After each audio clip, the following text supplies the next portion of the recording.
चलिए आज गरुड़ पुराण की एक बहुत ही पुरानी और दिलचस्प कहानी में उतरते हैं। ये कहानी है समय के चक्रों की और कैसे वक्त के साथ साथ धर्म का पतन होता गया।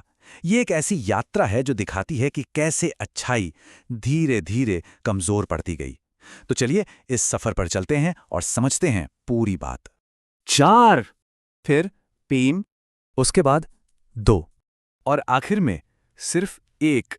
तो ये सिर्फ नंबर नहीं है। गरुड़ पुराण हमें बताता है कि ये असल में धर्म के पतन की कहानी है, यानी ब्रह्मांड की नैतिक व्यवस्था के गिरने की कहानी।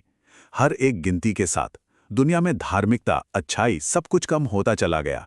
तो कहानी की शुरुआत होती है एकदम शुरू से।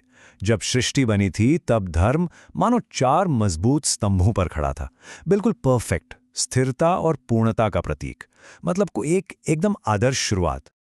और इस कहानी का पहला पड़ाव वो था सत्ययुग। जैसा नाम से ही जाहिर है, सत्य का युग। जरा सोचिए, एक ऐसा दौर जो हर लिहाज से परफेक्ट था। एक सुनहरा समय जब सिर्फ और सिर्फ सच और अच्छाई का राज था, बिना किसी रोक टोक के। इस दौर में धर्म अपने चारों के चारों पैरों पे मजबूती से खड़ा था। इसका मतलब पूर्ण सद्भाव। समाज में कोई भी ऊंच नीच, कोई असंतुलन नहीं था। सब कुछ बिल्कुल सही था। और सबसे कमाल की बात पता है क्या है? सत्य युग में पाप का कोई वजूद ही नहीं था। इंसानियत एकदम पाक, बिल्कुल दिव्य थी। यही वो दौर था जब भगवान विष्णु ने मत्स्य अवतार मतलब मछली का रूप और कूर्म अवतार यानी कछुए का रूप लेकर सृष्टि को बचाया था। और हाँ, वो जो मशहूर कहानी है समुद्र मंथन की, वो भी इसी युग में हुई थी। लेकिन जैसा कि हम सब जानते हैं, कुछ भी हमेशा के लिए नहीं रहता, है ना? खासकर पूर्णता। और यहीं से कहानी मोड़ लेती है। हम आते हैं दूसरे युग में, त्रेता युग, और यहीं से पतन की शुरुआत होती है। और त्रेता युग में क्या हुआ? धर्म का एक स्तंभ, एक पैर टूट गया। अब वो सिर्फ 3 पैरों पर खड़ा था। जाहिर है, दुनिया पहले जितनी स्थिर नहीं रही। ये नैतिक गिरावट का पहला सिग्नल था। यहीं पर पहली बार पाप का बीज फूटा। पहली बार इंसानों में लालच और गुस्सा जैसी बुराइयां देखने को मिली। और जब अंधेरा बढ़ने लगा तो उससे लड़ने के लिए भगवान विष्णु ने भी अवतार लिए, वामन, परशुराम और मर्यादा पुरुषोत्तम श्री राम के रूप में। तो चलिए अब आगे बढ़ते हैं तीसरे युग की तरफ, द्वापर युग। ये एक बहुत ही दिलचस्प दौर था। एक ऐसा वक्त जब अच्छाई और बुराई के बीच का जो पलड़ा था ना, वो खतरनाक हद तक बराबर हो गया था। अब तक आते आते धर्म अपना आधा सहारा खो चुका था। सोचिए, 4 में से 2 पैर जा चुके थे। अब वो सिर्फ 2 पैरों पर जैसे तैसे लड़खड़ा रहा था। और ये दुनिया में एक बहुत बड़े बंटवारे का प्रतीक था। तो द्वापर युग की सबसे बड़ी पहचान यही थी, पाप और पुण्य दोनों बिल्कुल बराबरी पर। दुनिया मानो रोशनी और अंधेरे में ठीक आधी आधी बंट चुकी थी। और ये जो बैलेंस था ना, ये बहुत नाजुक था। ऐसा लगता है जैसे ये बना ही बड़े बड़े टकरावों को जन्म देने के लिए था। और इस बराबरी के नतीजे बहुत गंभीर हुए। झूठ, नफरत, लड़ाइयां, सब कुछ बढ़ने लगा। और इस सब का नतीजा क्या निकला? कुरुक्षेत्र का वो महायुद्ध, महाभारत। इसी युग में तो धर्म की रक्षा के लिए भगवान श्री कृष्ण और बलराम ने अवतार लिया था। तो एक बार फटाफट से देखें कि हम कहाँ तक पहुंचे हैं। कहानी शुरू हुई सत्ययुग में धर्म के 4 स्तंभों से।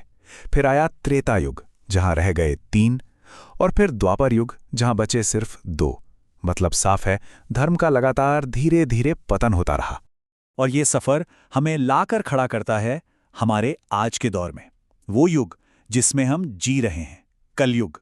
गरुड़ पुराण के हिसाब से ये अंधकार का, भ्रम का और नैतिक पतन का यानी मॉरल डिक्लाइन का दौर है। आज की तारीख में धर्म अपने आखिरी बचे हुए एक पैर पर खतरनाक तरीके से टिका है। और ये किस चीज का प्रतीक है? अस्थिरता का। समाज में जो नैतिक गिरावट आई है, ये उसी को दिखाता है। गरुड़ पुराण कहता है कि कलयुग में झूठ, लालच, हिंसा, भ्रष्टाचार, ये सारी बुराइयां अपने पीक पर हैं, अपने चरम पर। और क्योंकि धर्म बस एक पैर पर टिका है, समाज में जो नैतिक मूल्यों का पतन हुआ है, वो हमें साफ साफ नजर आता है। लेकिन रुकिए, कहानी यहां इस अंधेरे में खत्म नहीं होती। कहते हैं ना कि सबसे घनी रात के बाद ही सुबह होती है। ठीक वैसे ही इस दौर के लिए भी एक भविष्यवाणी है, और वो भविष्यवाणी है कल्कि के आगमन की। गरुड़ पुराण में बिल्कुल साफ साफ बताया गया है कि जब धर्म का वो आखिरी पैर भी टूट जाएगा, तब भगवान विष्णु धरती पर आएंगे कल्कि अवतार के रूप में। और उनका मकसद, उनका मिशन होगा अधर्म का जड़ से नाश करना। और ये जो महान बदलाव होगा, ये 2 हिस्सों में होगा। पहला, कल्कि अवतार अधर्म को खत्म करेंगे, धरती को सालों से जमा हुई बुराई से आजाद करेंगे। और फिर उसी के बाद एक नए सत्य युग का जन्म होगा, मतलब साइकिल फिर से शुरू हो जाएगी और धर्म एक बार फिर अपने चारों मजबूत पैरों पर खड़ा होगा। तो ये पूरी कहानी हमें एक बहुत गहरे सवाल के पास लाकर छोड़ देती है। क्या हर अंत हमेशा एक नई शुरुआत की वजह बनता है? गरुड़ पुराण की ये प्राचीन कथा हमें सिर्फ ब्रह्मांड के इन बड़े बड़े चक्रों के बारे में ही नहीं सोचने पे मजबूर करती, बल्कि अपने जीवन में भी अंत और नई शुरुआत के बारे में सोचने का एक मौका देती है।